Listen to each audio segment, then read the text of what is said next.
بسم الله الرحمن الرحيم، والصلاة والسلام على أشرف الخلق أجمعين. النهاردة إن شاء الله موضوع الفيديو بتاعنا حل محافظة دمياط.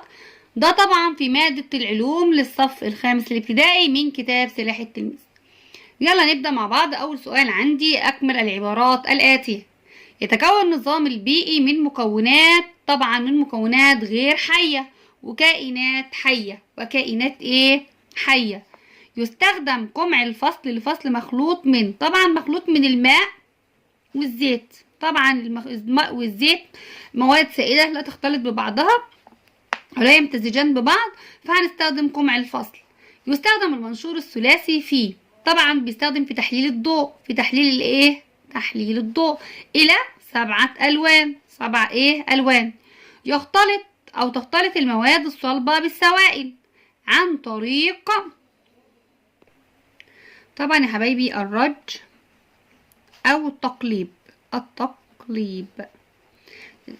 طيب الاقطاب المغناطيسية المتشابهة، طبعا المتشابهة تتنافر، والاقطاب المغناطيسية المختلفة تتجاذب. تبدو الاجسام المعتمة بلون الضوء الذي تعكسه، تعكسه. وتبدو الأجسام الشفافة بلون الضوء الذي يمر من خلالها أو ينفذ من خلالها. ممكن أكتب يمر عادي أو ينفذ عادي، أو ينفذ، يبقى يمر خلالها. طيب اكتب المصطلح العلمي: علاقة بين كائنين يستفيد إحداهما ولا يستفيد الآخر ولا يضار. واحد بيستفيد بس، طبعا اللي اسمها إفادة، الإفادة. أداة تستخدم لتحديد الجهات الأصلية الأربعة، طبعا دي يا حبايبي البوصلة. العملية التي يتم خلالها إذابة مادة صلبة في مادة سائلة. العملية التي يتم خلالها إذابة، يبقى مادة صلبة في مادة سائلة، دي اسمها عملية عملية الذوبان. المساحة المظللة التي تتكون خلف الجسم يسقط عليها الضوء، طبعا يا حبايبي زي ما قلت لكم ادي الجسم زي القلم، ده جسم معتم، الضوء لما سقط عليه، طبعا هو جسم معتم لا يسمح بنفاذ الضوء من خلاله، فتكون لي الظل اللي هو يبقى دي اسمها الظل. المساحة المظللة التي تتكون خلف الجسم المعتم عندما يسقط عليه الضوء اسمها الظل، فده هيكون الظل. عرف كل من انعكاس الضوء. انعكاس ارتداد، انعكاس ارتداد، يبقى انعكاس الضوء ارتداد الضوء عندما يسقط على جسم عاكس. طيب المواد المغناطيسية، المواد المغناطيسية يا حبايبي هي المواد التي تنجذب إلى المغناطيس. بيقول لي صوب ما تحته خط. تنقل البعوضة مرض الطاعون للإنسان. طبعا يا حبايبي البعوضة تنقل مرض الملاريا. طيب يتكون الملف في المغناطيس الكهربائي من سلك معزول مصنوع من النحاس. هنشيل الألمونيوم ونحط النحاس. عند النظر إلى ثمرة الموز من خلال لوح شفاف أخضر. طبعا يا حبايبي الموز لونه أصفر، ولكن من خلال لوح شفاف أخضر، اللون الأخضر لا يسمح بنفاذ، لون معتم طبعا لا يسمح بنفاذ لون ثمرة الموز. فهنشوف هنا ثمرة الموز باللون الأسود، يبقى احنا هنشوفها سوداء. يستخدم التبخر لفصل الرمل عن الماء. طبعا الرمل والماء، الرمل مادة صلبة والماء مادة سائلة، وطبعا الرمل لا يذوب في الماء، فأنا بستخدم هنا الترشيح. امال بنستخدم طبعا المواد السائلة التي تذوب او تختلط ببعضها بنستخدم التبخر، لكن انا عندي الرمل مادة صلبة لا تذوب في الماء فهنستخدم الترشيح. بقول لعل لما يأتي. الصورة المتكونة خلال الثقوب الضيقة تكون مقلوبة مصغرة.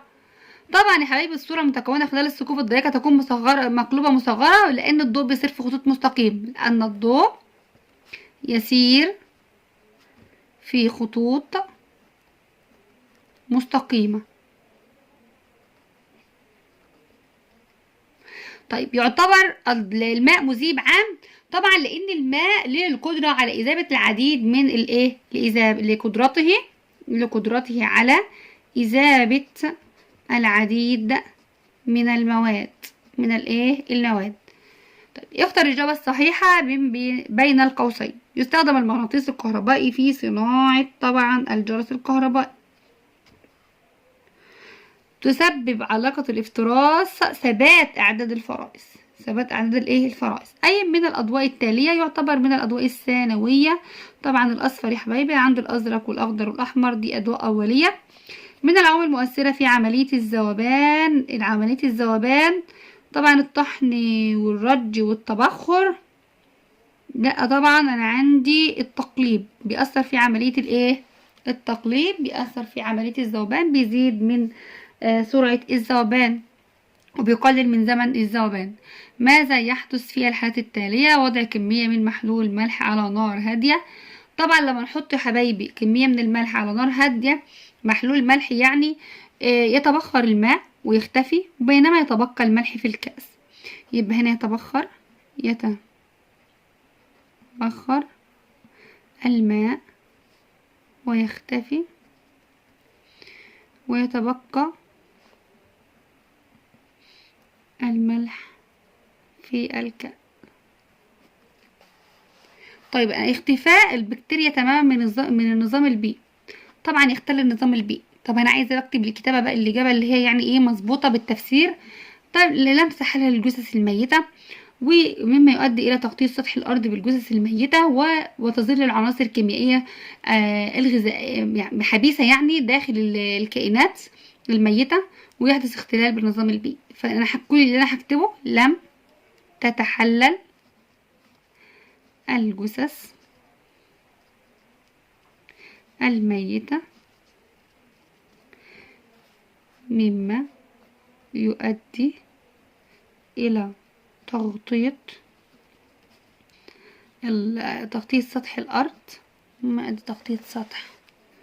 الأرض، بالجثث،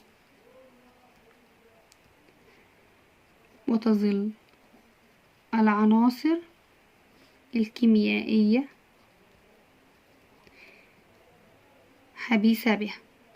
طبعا الكيميائية الغذائية حبيسة بها، مما يحدث اختلال بالتوازن البيئي. ده كان إجابة محافظة دمياط. أتمنى تكونوا استفدتوا. ما تنسوش الاشتراك في القناة وتفعيل زر الجرس علشان يوصلكم مني كل جديد. والسلام عليكم ورحمة الله وبركاته.